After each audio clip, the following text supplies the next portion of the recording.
Hello everyone, and welcome to my Days of Our Lives official. I hope everyone is having a wonderful day. Before we begin, please hit the subscribe button and give this video a thumbs up. Tate informed John and Marlena that Holly was aware of Eric's involvement in her father's demise.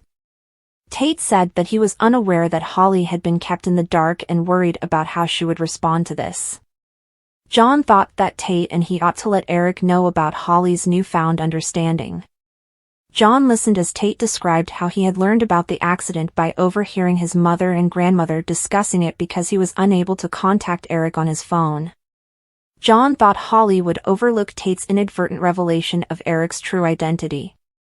Tate clarified that following his father's defense, he and Holly had also been at odds. Tate was adamant that he could not abandon Brady, particularly given how consumed Brady had been by guilt. John was sensitive to Tate's emotions, but he also asked Tate to be sensitive to Holly's. Tate hoped to find out if his grandfather thought Brady might not be guilty when John hinted that there might be more to the story about Sarah's accident. John refrained from claiming Brady was innocent, but he did promise Tate that he would support Brady no matter what, just as he would for Tate. John told his grandson that Tate was still concerned about Holly and urged him to get in touch with her. Eric came up to Holly in the park and said he was sorry for not telling her he was in town. He clarified that he had come to support Brady and that it had been a last-minute decision.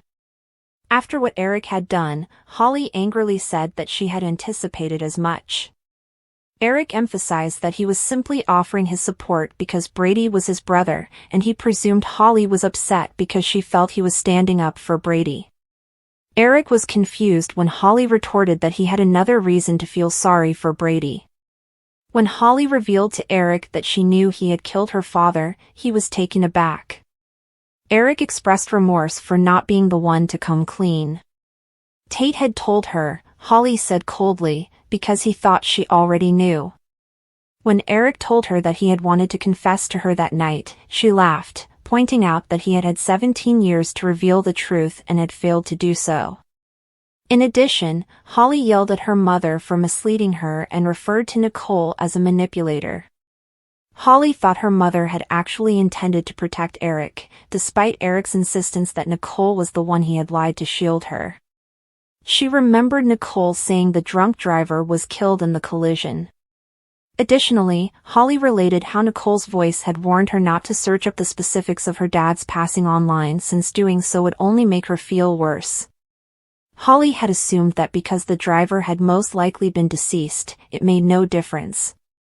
However, he was residing directly beneath my roof. Holly pondered over Eric's guilt. Eric begged Holly to comprehend their reasons for withholding the truth from her, along with Nicole. He reminded Holly that Nicole, Eric, and Holly had become a family by the time Holly was old enough to understand the truth, and that Daniel had passed away before Holly was even born. Holly retaliated angrily, saying that she felt horrible looking at Eric and that he had stolen her father's life. With tears in his eyes, Eric declared that he had loved Holly like a daughter and that he had not wanted the truth to ruin their bond. Holly, who detested Eric, sobbed as she said that it was too late. Eric was called out by Holly for being a hypocrite who consistently advocated for honesty and truth. She berated herself for all the times she'd gone to Eric with her issues and idolized him. Although Eric had always taken away her true father, she had always thought of Eric as being like a real dad. Since Eric had loved Daniel as a friend, he made another attempt at apologizing and articulated his feelings of humiliation and guilt. Holly sobbed, saying she would never forgive Eric and that she had never had the opportunity to love her father.